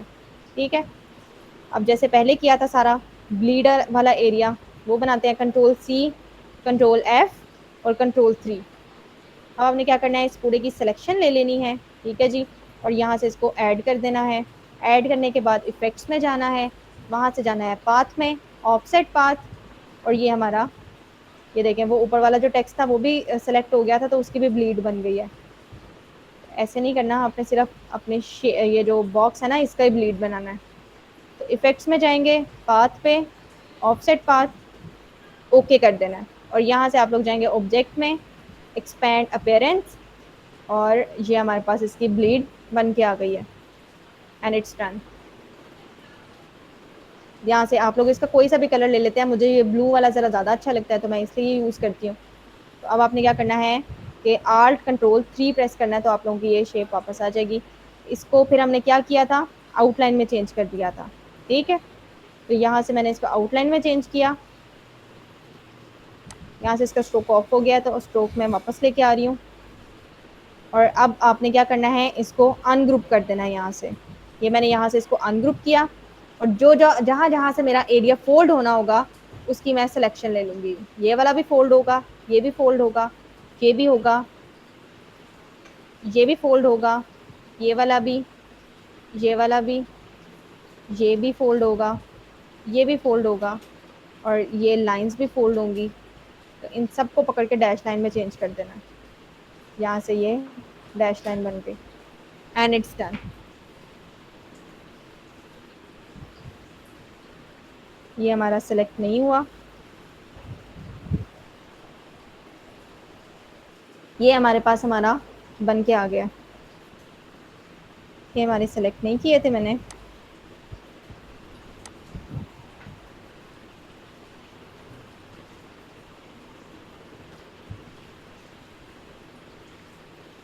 ये हमारे पास यहाँ पे डबल पेस्ट हो गए हैं पहले वाले भी। तो इन दोनों को पकड़ के आप लोगों ने जो एक्स्ट्रा वाला होगा उसको डिलीट कर देना है, और यहाँ पे आप लोगों ने इसकी फ्रीजिंग लाइंस बना लेनी है। तो यहाँ तक किसी की कोई कन्फ्यूजन है? यहाँ से मैंने थोड़ा सा स्पीड से काम किया क्योंकि ये मैं ऑलरेडी आपके सामने कर चुकी थी। जस्ट हम लोग पेस्टिंग एरिया के लिए वापस गए थे, तो पेस्टिंग एरिया के बाद मैंने थोड़ा सा स्पीड अप किया काम, क्योंकि ये ऑलरेडी आप लोग देख चुके थे कि किस तरह से हमने सारा काम किया है। तो किसी का कोई क्वेश्चन है आउटसाइड बॉर्डर के अलावा? हाँ जी, जी ऐसा ही है सर। ये जो हमारा बाहर वाला बॉर्डर होगा ना, इसके अलावा जो अंदर वाली लाइंस होंगी वो हमारी क्रीजिंग लाइंस होंगी। ठीक है, जहां जहां से आपको, अब ये तो आप जब कोई भी बॉक्स है उसको ओपन करके देखेंगे तो आप लोग देखेंगे कि वो कहाँ कहाँ से फोल्ड हो रहा है। तो जहां जहां से हमारा बॉक्स फोल्ड हो रहा होता है ना, उसको हम लोग क्रीजिंग लाइंस बोलते हैं। तो हमारा बॉक्स जो है वो आउटर वाली जो एज है उसके अलावा बाकी पूरा बॉक्स हमारा जो है वो फोल्ड हो रहा होता है। तो उस पूरे के लिए हम लोग यहाँ पे अंदर क्रीजिंग लाइंस उसकी बना देते हैं।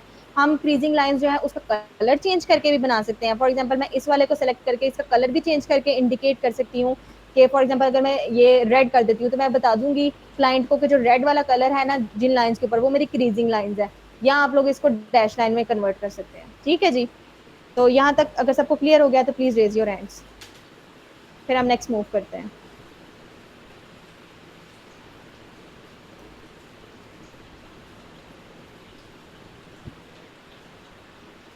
ओके,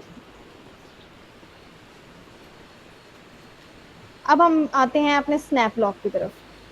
हमने ऑटो लॉक तो बना लिया, इसको हम लोग यहाँ पे रख लेते हैं। ठीक है, इस पूरे वाले को हम लोग उठा के यहाँ पे सेपरेट साइड पे रख लेते हैं, और इस वैल्यू को ले आते हैं यहाँ पे। और अब हम लोग बनाने लगे हैं स्नैप लॉक।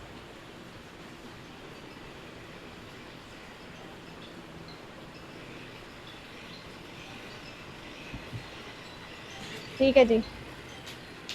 तो अब हम बनाएंगे स्नैप लॉक, और उसकी मैं आप लोगों को अपीयरेंस दिखाती हूँ कि स्नैप लॉक किस तरह का होता है। यहाँ पे उसका भी मैंने सेव करके रखा था।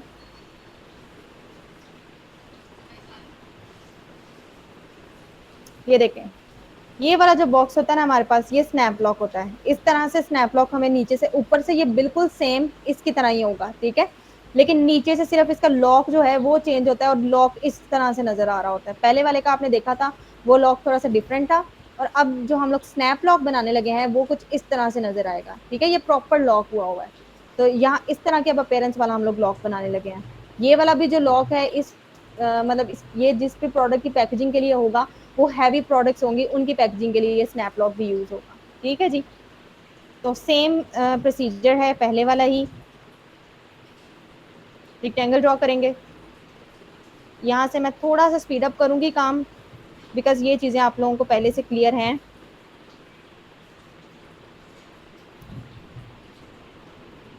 ठीक है जी, ये मैंने यहाँ पे एक रिक्टेंगल ड्रॉ कर ली।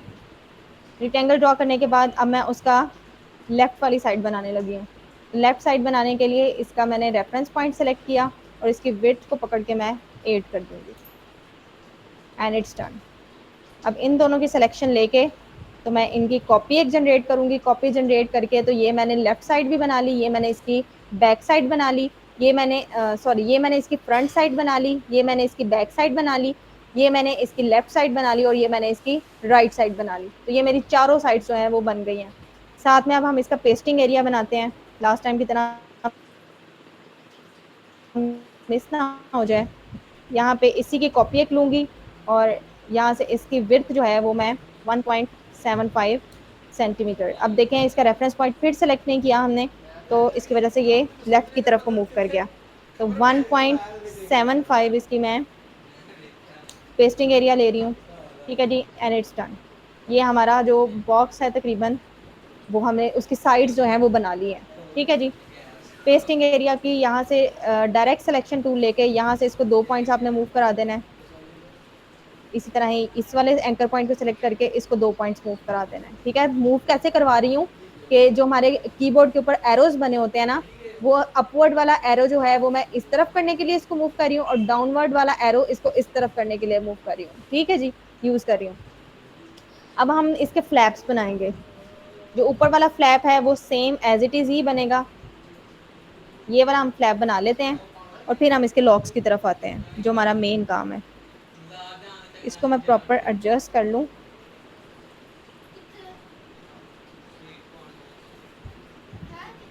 Hair it is. ये हमने इसको कर लिया एडजस्ट, ठीक है जी।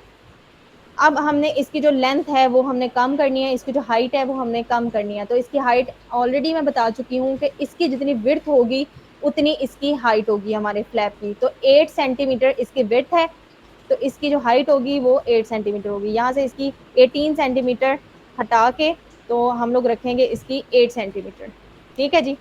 एंड हेयर इट इज के ये हमने 8 सेंटीमीटर इसकी यहाँ से हाइट कर दी। अब इसका जो आउटर एरिया एक जो रेक्टेंगल बनेगी जिसे हम लोग अपनी ओपनिंग को फिक्स करेंगे वो बना लेंगे। यहाँ से इसी की कॉपी एक जनरेट करते हैं, और यहाँ से इसका रेफरेंस पॉइंट नीचे बॉटम वाला ही सेलेक्ट करेंगे, और इसकी हाइट में लूँगी 1.75, ठीक है जी। एंड हेयर इट इज़, ये भी बन गया हमारा। यहाँ से 2 एंकर पॉइंट सेलेक्ट करेंगे और इनको राउंड कर लेंगे। पहले वाला ही सेम प्रोसीजर है, ठीक है। अब यहाँ से थोड़ा सा ट्रिकी काम है और थोड़ा सा डिफरेंट काम है। अब हम इसके लॉक्स बनाने लगे हैं, ये नीचे वाले, ठीक है। तो आपने क्या करना है कि इसी की कॉपी जनरेट करके ना तो यहाँ पे आप लोगों ने ले आनी है, ठीक है। ये है बहुत आसान लेकिन थोड़ा सा ट्रिकी है, तो आप लोगों ने ध्यान से देखना है इसको। हम लोग क्या करने लगे हैं, अब मैंने क्या किया कि ये जो ऊपर वाला इसका फ्लैप था ना उसी की कॉपी जनरेट करके मैं नीचे ले आई हूँ, ठीक है। अब आपने क्या करना है कि इसकी जो हाइट है ना वो पहले की तरह डिवाइडेड बाई 2 कर देनी है। अब इसका जो रेफरेंस एरिया था फिर सेलेक्ट नहीं किया, तो अब देखिए रेफरेंस एरिया जब हम सेलेक्ट नहीं करते तो इस तरह प्रॉब्लम होती है हमें चीज़ों को एडजस्ट करने में। तो आपने यहाँ से रेफरेंस एरिया पहले ही उसका सेलेक्ट कर लेना है ताकि हमें प्रॉब्लम ना हो। तो डिवाइडेड बाई 2 करेंगे तो ये हमारे पास एक यहाँ पे इसकी लेंथ जो है हाफ हो गई है। अब आपने क्या करना है कि यहाँ पे इसकी एक और कॉपी ले आनी है, ठीक है। और उस कॉपी की भी हाइट जो है वो आपने हाफ कर देनी है, डिवाइडेड बाय 2, इस तरह से, ठीक है। अब आपने क्या करना है कि इसकी जो विड्थ है ना, वो आपने ये लेफ्ट राइट वाला जो रेफरेंस पॉइंट है वो सेलेक्ट करना है और इसकी विड्थ को आपने हाफ कर देना है। इसको हम लोग करेंगे डिवाइडेड बाय 2, ठीक है, ये बन गया।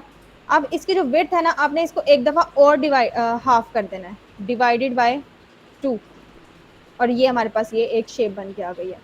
अब आपने क्या करना है कि इसको पकड़ के इसकी यहाँ पे एक कॉपी जनरेट कर लेनी है। मैंने क्या किया है अब तक, मैं आपको थोड़ा सा जूम करके दिखाऊं। मैंने सिंपल ये किया था कि ऊपर वाली जो मेरा फ्लैप था ना, उसकी कॉपी जनरेट करके मैं यहाँ पे ले आई, और उस फ्लैप की जो हाइट थी वो मैंने हाफ कर ली है। हाफ मैंने कैसे की कि वो 8 सेंटीमीटर उसकी हाइट थी, तो मैंने डिवाइडेड बाई 2 किया, तो उसकी 4 सेंटीमीटर यहाँ पे हाइट बन गई है, ये देखें यहाँ पे। फिर मैंने क्या किया कि मैंने इसी फ्लैप की एक और कॉपी जनरेट की, और उसकी भी मैंने हाइट को हाफ कर दिया। इसकी जो हाइट है वो देखें आप 2 सेंटीमीटर है। फिर मैंने क्या किया कि इसकी जो विड्थ है मेरे पास, इसकी जो चौड़ाई है, उसको मैंने डिवाइडेड बाई 2 किया। पहले 10 था तो वो डिवाइडेड बाई 2 किया तो 5 बन गया। फिर 5 को भी मैंने मजीद हाफ किया तो वो 2.5 मेरे पास बन के आ गया। तो ये 2.5 सेंटीमीटर का अब ये एक स्क्वायर है मेरे पास। फिर मैंने क्या किया कि इस 2.5 सेंटीमीटर का जो स्क्वायर है, इसकी मैंने एक कॉपी यहाँ पे जनरेट कर ली है, ठीक है। अभी तक सिर्फ ये इतना सिंपल सा हमने काम किया। अब आपने क्या करना है कि इसी की कॉपी जनरेट करके ना, तो इस वाले पॉइंट के नीचे पहले ही रख देनी है आपने, ठीक है। और अब हम इस वाले फ्लैप इस वाले लॉक को देखते हैं। उस वाले जो लॉक है उसको हम लोग बाद में देखते हैं कि उसका क्या करना है हमने। आपने सिंपल क्या करना है कि यहाँ पे एक रेक्टेंगल ड्रॉ कर लेनी है, ठीक है। यहाँ से इसके दरमियान में जो एक रेक्टेंगल है ना स्पेस, वहां पे आपने एक रेक्टेंगल बना लेनी है इस तरह से। ये एक रेक्टेंगल बना के अब आपने क्या करना है कि इसका जो रेफरेंस पॉइंट है ना, वो सेंटर वाला सेलेक्ट कर देना है। वो सेंटर वाला क्यों सेलेक्ट किया है वो मैं आपको अभी बताती हूँ, पहले हम लोग इसकी थोड़ी सी सेटिंग कर लें। अब आपने एक ये रेक्टेंगल बना ली, और इसका जो रेफरेंस पॉइंट है ना वो आपने सेंटर वाला सेलेक्ट कर लिया, ठीक है। इसके बाद आपने क्या करना है कि जो इसकी विड्थ है ना, विड्थ में से -0.1 कर देना है। क्या करना है, इसको सेलेक्ट करना है इस वाली रेक्टेंगल को, और इसकी जो विड्थ है ना वो पहले 5 सेंटीमीटर है, तो 5 सेंटीमीटर से आपने 0.1 सेंटीमीटर माइनस कर देना है। अब देखें कि जब मैंने इसको माइनस किया है तो ये दोनों साइड से, ये देखें दोनों साइड से इसकी जो वैल्यू है वो कम हुई है। अगर मैं इसका रेफरेंस पॉइंट राइट वाला रखती तो सिर्फ लेफ्ट वाली साइड से इसकी यहाँ से कम होती 0.1। अगर मैं इसको लेफ्ट रखती तो फिर राइट वाली साइड से थोड़ा सा कम होता। लेकिन अब मैंने इसका रेफरेंस पॉइंट क्या रखा था, सेंटर। तो सेंटर में रखने से ये हुआ कि जीरो थोड़ा सा उसने इधर से भी कम करके, थोड़ा सा इधर से भी कम करके, पूरा टोटल जो है वो 0.1 कम कर दिया, ठीक है। तो क्या किया मैंने यहाँ पे कि मैंने यहाँ पे एक रेक्टेंगल ड्रॉ की, उस रेक्टेंगल का मैंने रेफरेंस पॉइंट रखा सेंटर, और सेंटर में रखने के बाद इस रेक्टेंगल में से मैंने 0.1 जो सेंटीमीटर है वो माइनस कर दिया था। 5 सेंटीमीटर इसकी विड्थ थी, 5 सेंटीमीटर में से मैंने 0.1 सेंटीमीटर इसको माइनस कर दिया था, ठीक है। तो इतना सा भी हमने काम किया है। अब आपने क्या करना है कि ये जो साइड वाले ये शेप्स है ना, इनको आपने हटा देना है यहाँ से, इनका काम खत्म हो गया हमारे पास। इस पूरे की आपने सिलेक्शन लेनी है इन दोनों की, और इनको ऐड कर देना है, यूनाइट कर देना है यहाँ से, ठीक है। और फिर आपने क्या करना है कि अब आपने जाना है डिलीट एंकर पॉइंट टूल पे। ये डिलीट एंकर पॉइंट टूल को मैं आप लोगों को यूज करके दिखा देती हूँ। आपने सिंपल यहाँ से इसको एक एंकर पॉइंट हटा देना है, और यहाँ से भी एंकर पॉइंट, सॉरी, यहाँ से भी आपने इस एंकर पॉइंट को यहाँ से डिलीट कर देना है। तो ये हमारे पास ये इसका लॉक बन के आ गया, ठीक है। इतना आप लोगों को क्लियर हुआ है? अगर क्लियर हो गया तो please raise your hand. It's quite tricky but बहुत सिंपल है और बहुत आसान है। जब आप लोग खुद अप्लाई करेंगे तो ये बहुत आसान है आप लोगों के लिए। अभी देखने में आपको थोड़ा सा मे भी मुश्किल लग रहा हो, लेकिन ये बहुत आसान है। तो ये हमारे पास इसका एक लॉक बन के आ गया। अब आपने क्या करना है कि ये जो पहले से हमने बना के रखा था ना, इसको आपने सिंपल पकड़ के यूनाइट कर देना है, और ये वाला भी लॉक हमारे पास बन गया। अब हमारे सिर्फ ये वाला और एक ये वाला रह गया, दो हमारे पास लॉक्स रह गए, बाकी हमने काम इसका कर लिया है। तो पहले की तरह आपने रेक्टेंगल टूल पे जाना है, और यहाँ पे आपने एक इसकी रेक्टेंगल ड्रॉ कर लेनी है, ठीक है। तो ये मैंने यहाँ पे एक इसके इक्वल की रेक्टेंगल ड्रॉ कर ली।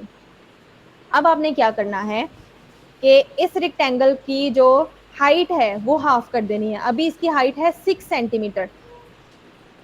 अजान हो रही है तो हम लोग अजान के बाद कंटिन्यू करते हैं, ठीक है जी।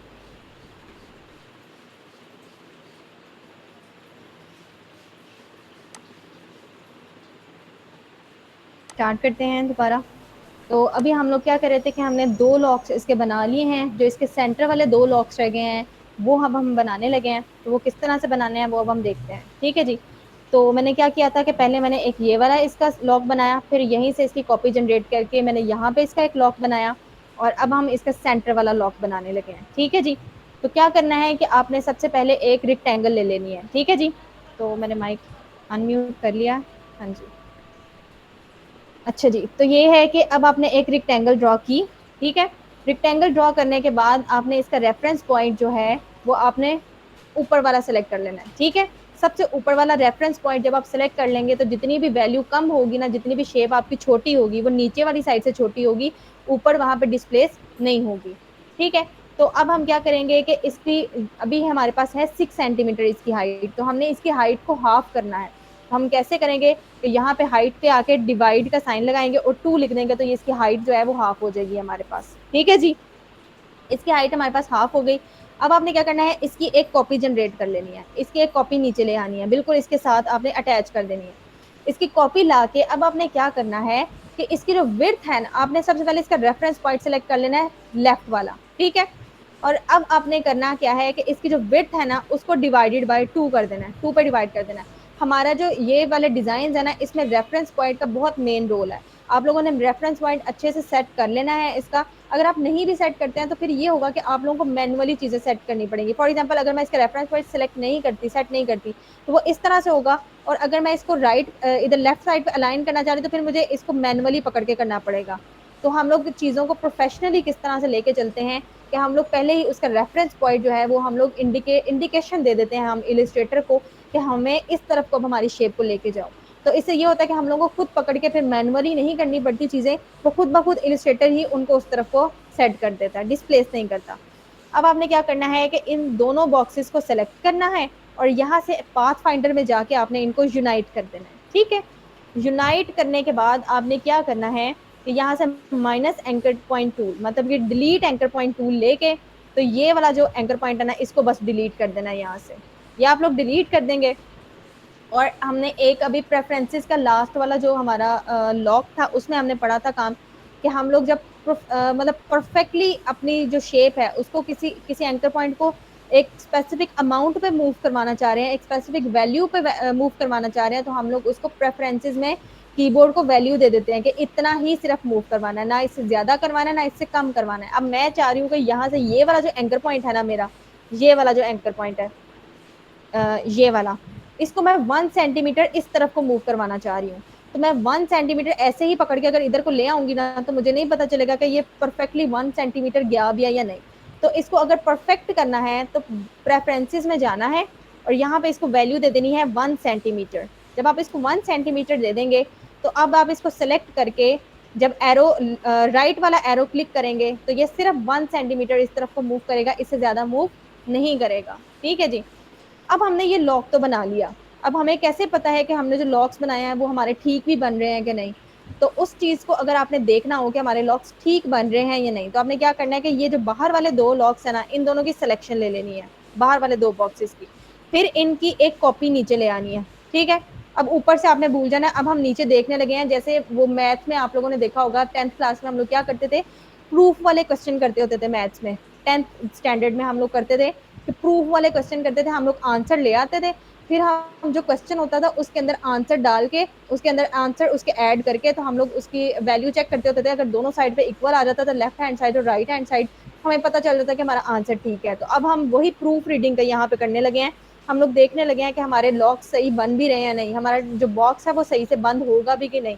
तो आपने इन दोनों की कॉपी जनरेट कर लेनी है। कॉपी जनरेट करने के बाद आपने इनको रोटेट करवा देना है 180 के एंगल पे, ठीक है। और फिर आपने क्या करना है कि यहाँ पे हमारे पास अलाइन पैनल होता है, ठीक है। अगर आपको यहाँ पे ऊपर शो नहीं हो रहा होगा तो आपने क्या करना है, विंडो में जाना है। विंडो में जाके तो यहाँ से आपने अलाइन पैनल यहाँ से ओपन कर लेना है, ठीक है। या तो यहाँ पे ऊपर आपको शो हो रहा होगा, अगर ऊपर नहीं शो हो रहा होगा तो आपने सिंपल विंडो से ओपन कर लेना है, ठीक है। तो यहाँ से मैं पकड़ के तो इसको अलाइन करके सेंटर में अलाइन कर लूंगी। ये मैंने इसको सेंटर में अलाइन कर लिया। मैं इसको जूम करके दिखाती हूँ। अब आप देखेंगे वो जो 0.1 सेंटीमीटर जो मैंने माइनस किया था ना उसके अंदर से, वो क्यों किया था कि वो इसके अंदर सही से एडजस्ट हो जाए। अगर वो माइनस ना करती मैं तो यहाँ पे ये इससे बाहर आ रहा होता मेरा जो लॉक है। तो ये सही से डिब्बा बंद नहीं होना था, बॉक्स बंद नहीं होना था। तो वो हमने 0.1 सेंटीमीटर इसको माइनस करवा के तो यहाँ पे एडजस्ट करवाया। अब आप देखें कि कितने उस 0.1 सेंटीमीटर की भी कितनी वैल्यू है, अगर ना होती तो ये बॉक्स बंद ना होता। अच्छा जी, अब सेंटर वाला जो इसका लॉक बनाया ना, इसको देख लेते हैं कि ये भी ठीक बन रहा है कि नहीं। तो इसकी भी एक कॉपी नीचे ले आते हैं, ये मैं इसकी भी एक कॉपी ले आई, ठीक है। कॉपी ला के इसको भी जूम करते हैं, इसको भी रोटेट करवाना है हमने 90 के एंगल पे, और इसको ला के तो इधर रख देना है हमने। लेकिन इसमें थोड़ा सा प्रॉब्लम हमें नजर आ रहा है कि ये वाला जो पॉइंट है ना, वो परफेक्टली यहाँ पे आना चाहिए, ये थोड़ा सा इससे पीछे है। तो अब हम कैसे इसको ठीक करेंगे, हमने क्या करना है कि ये मैं अलाइन पैनल यहाँ से हटा रही हूँ, और ये वाला जो नीचे वाला बॉक्स है ना, इसको पकड़ के मैं लॉक कर देती हूँ, Ctrl+2, कि मैं अब इसके ऊपर काम करूँ तो ये ना हिले पीछे से, ठीक है। लॉक हम लोग किस लिए करते हैं कि हम लोग एडिटिंग जब एक के ऊपर करनी हो और मल्टीपल चीजें नीचे पड़ी हो, तो हम लोग लॉक कर लेते हैं नीचे वाली चीजों को, कि हमारी वो जो नीचे वाली चीजें हैं उनके ऊपर कोई भी एडिटिंग अप्लाई ना हो, वो एज इट इज अपनी जगह पे पड़ी रहें, और ऊपर वाले के ऊपर हम आराम से काम करते रहें। तो अब मैं इस वाली शेप पे काम करना चाह रही हूँ, तो मैंने नीचे वाली पकड़ के ना तो सारी लॉक कर दी है। अब मैं क्या करूंगी कि यहाँ से डायरेक्ट सिलेक्शन टूल पे जाऊंगी, और ये वाले 4 एंकर पॉइंट्स मैं सेलेक्ट कर लूंगी। इन चारों को सेलेक्ट करके तो मैं थोड़ा सा इस तरफ इधर ऐसे इसको मूव करवा दूंगी, बिल्कुल इस वाले एंड पे, ठीक है।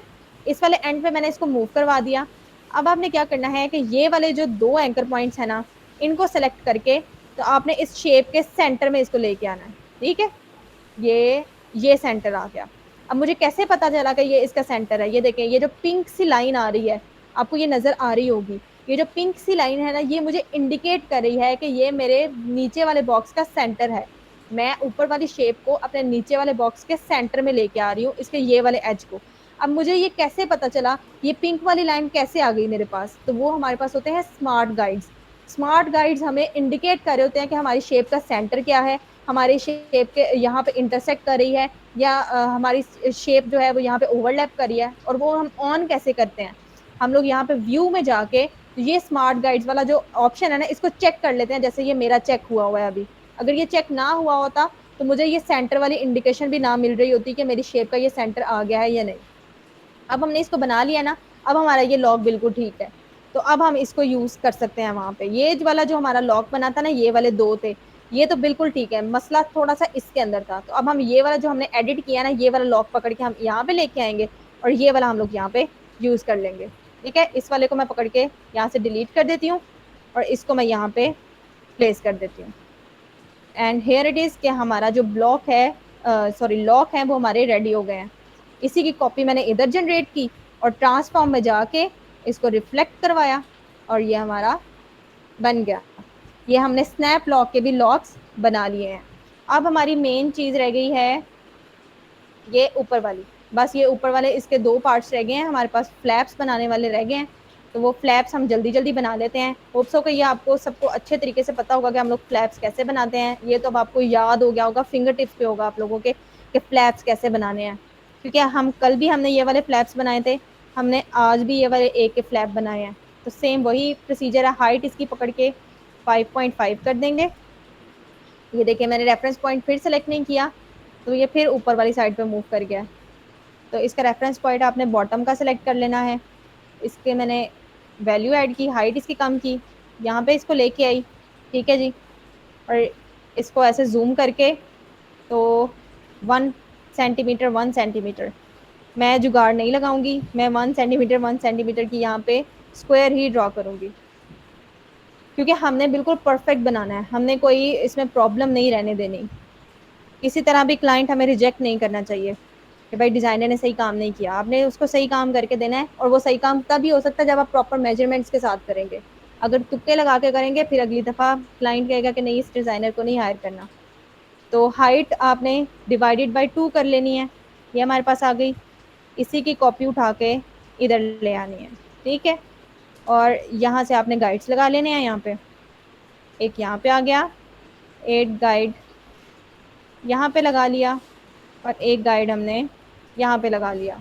अब ये जो शेप्स हैं इनको मैं हटा रही हूँ यहाँ से, अब इनकी मुझे ज़रूरत नहीं है, तो इनको निकाल दें यहाँ से। और Ctrl+2 करके इनको मैंने क्या कर लिया, लॉक कर लिया।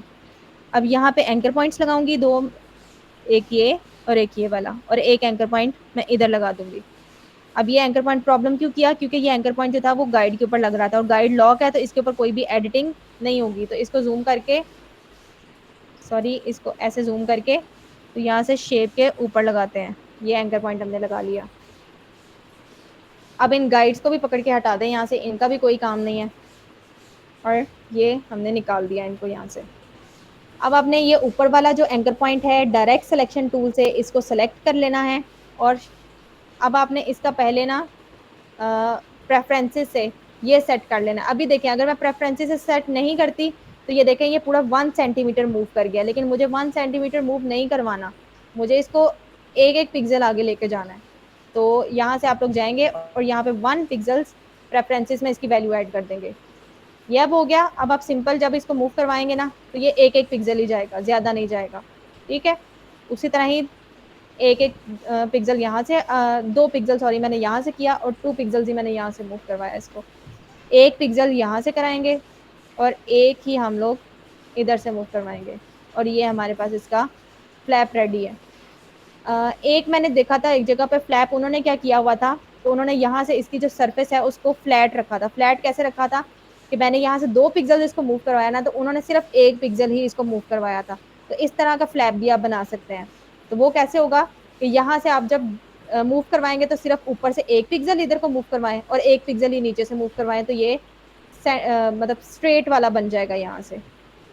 तो ये इसकी डिफरेंट टाइप भी है, ये भी आप लोगों को पता चल गई। इसी की कॉपी मैं इधर ले आती हूँ, मुझे दोबारा इस पर सारे अप्लाई करने की ज़रूरत नहीं है। ट्रांसफॉर्म में जाके इसको रिफ्लेक्ट कर देंगे एंड इट्स डन।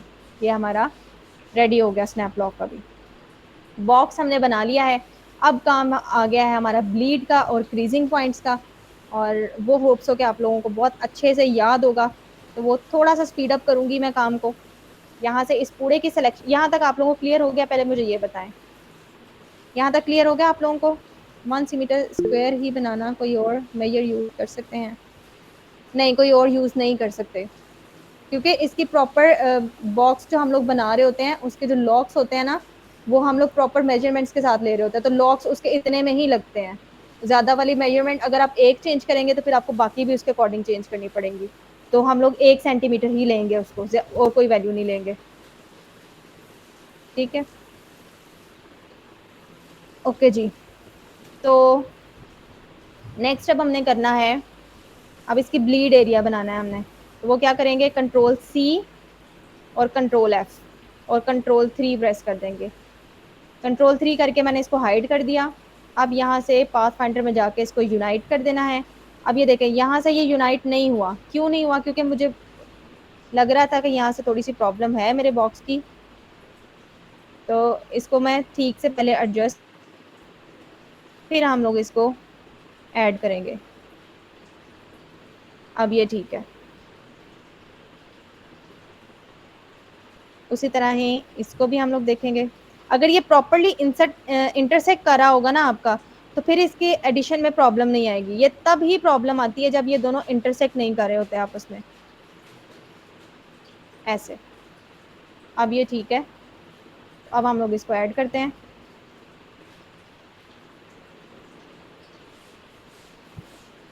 अभी भी प्रॉब्लम आ रही है, तो क्यों आ रही है ये प्रॉब्लम?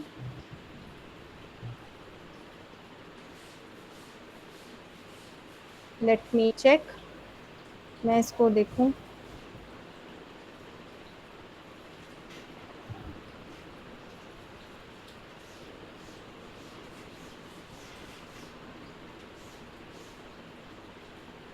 इसकी हमने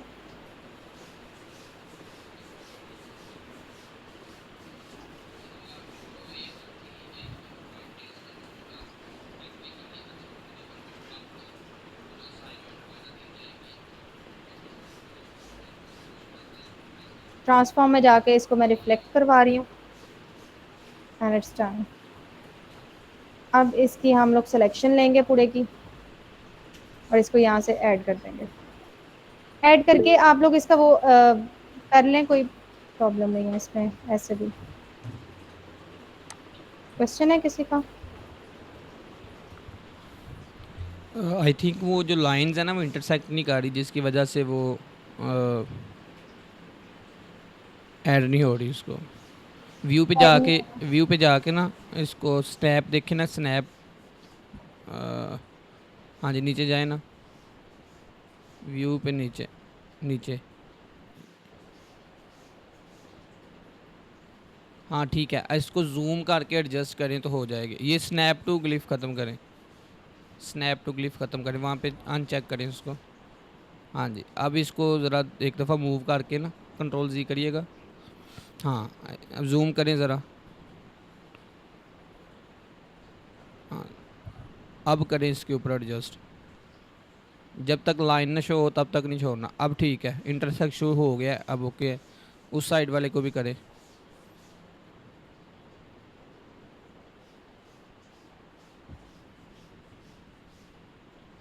हाँ जी, अब करें इसको मर्ज।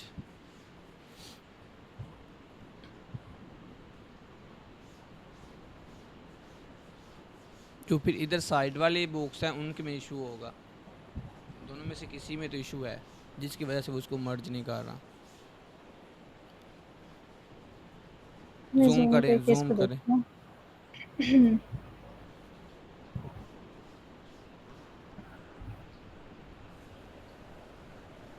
इसको मैं कंट्रोल जी करती हूँ पहले तो।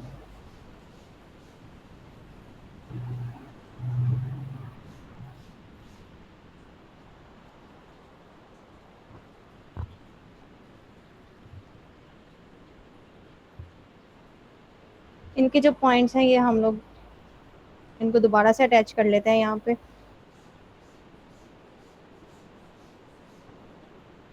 फिर इनको जूम करके तो बारी बारी हम लोग दोबारा से इंटरसेक्ट करवा लेते हैं। ये वैसे इसका इतना प्रॉब्लम नहीं है बिकॉज हमने इसको दोबारा बाद में उसमें ही चेंज करना है, फिल में।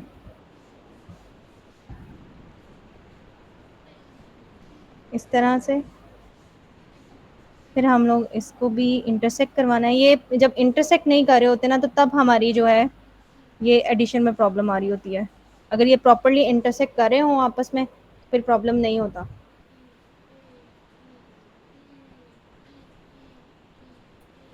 इस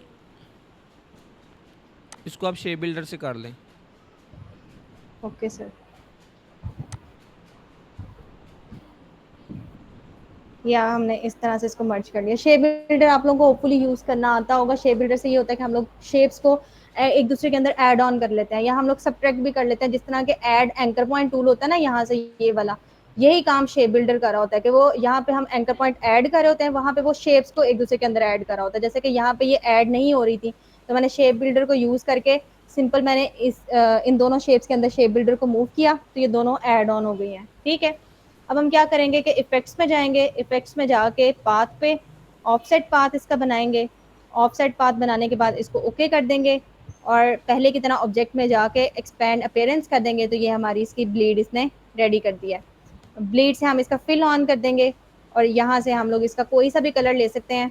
एज ए मैंशन अर्लियर कि मुझे ब्लू कलर ज़रा ज़्यादा अच्छा लगता है तो ये मैंने इसकी ब्लीड कर ली। ठीक है, आल्ट कंट्रोल 3 प्रेस करके तो जो हमारी वो शेप थी वो हम वापस ले आएंगे। और अब बारी आती है इसके क्रीजिंग पॉइंट्स की। ठीक है, तो क्रीजिंग हम लोग किस तरह से बनाएंगे कि यहाँ से हम लोग इसको आउटलाइन में चेंज कर देंगे। ठीक है, तो ये हमने इसका आउटलाइन में चेंज कर दिया। यहाँ से हम लोग इसका स्ट्रोक ऑन करते हैं और अब हम इसको पकड़ के तो क्या करेंगे, अनग्रुप कर देंगे। अनग्रुप करने का फायदा क्या है, कल भी आप लोगों को मैंने वो दो शेप्स मूव करके दिखाई थी कि पहले ये यहाँ से लेके यहाँ तक ये जो है ये पूरी एक शेप थी। ठीक है, लेकिन आउटलाइन करने से ये लाइंस में चेंज हो गई है। ये एक सेपरेट लाइन है, ये एक सेपरेट लाइन है। तो अब जो जो क्रीजिंग होगी ना उसको हम लोग हाईलाइट कर देंगे। ये भी क्रीजिंग है। अंदर वाले जितने भी पहले जैसे कि सर ने मेंशन किया कि अंदर हमारे बॉक्स की जो अंदर वाली जितनी भी लाइंस होती हैं वो हमारे क्रीजिंग पॉइंट्स होते हैं कि ये हमारा बॉक्स अंदर से पूरा फोल्ड होना होता है। तो ये हमारे क्रीजिंग पॉइंट्स थे और इनको पकड़ के हम लोग स्ट्रोक पे जाके तो डैश लाइन में चेंज कर देंगे। ठीक है जी, ये हमारा ये वाले भी ये पॉइंट्स रह गए थे तो इनको हम लोग